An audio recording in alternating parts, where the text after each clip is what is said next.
The Federal Reserve raised the Fed rate in March for the first time since 2018, and yes, mortgage rates went up and continue to. But mortgage rates fluctuate even when the Federal Reserve does not raise or lower the Fed rate. So what's happening? The Federal Reserve is the central bank of the United States, and it has two mandates: to encourage job growth and keep inflation under control. The Federal Reserve's monetary policy is set by the Federal Open Market Committee, and they meet 8 times a year and control the federal funds rate.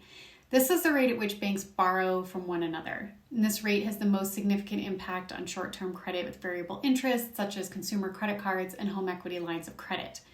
So what impacts long-term fixed-rate mortgages? We have the usual things that you can control that impact your mortgage, such as your credit score, down payment, and debt-to-income ratio. But then there are these things that you cannot control. Mortgage rates move up and down daily based on current and expected inflation rates, unemployment, and other economic indicators. When inflation is high, the dollar loses buying power, and investors of bonds demand higher interest rates to offset that inflation. During the pandemic, the Fed's monetary policy of buying mortgage-backed securities and treasuries, while also lowering the Fed rate, created a highly liquid market with historically low interest rates.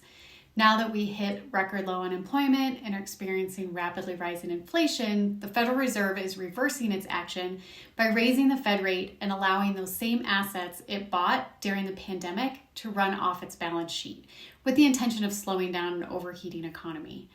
Although the Fed rate increase does not directly impact long-term mortgage interest rates, the panic by which the Fed accelerated its balance sheet runoff did. And these actions were originally intended to be a smooth shift from the low interest rates we've all been benefiting from.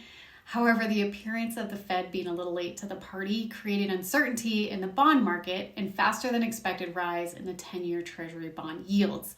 It's these longer-term bond yields that most closely align with the 20 and 30-year mortgage rates, which have also seen a sharp increase from just above 3% in January of this year to around 5% by mid-April.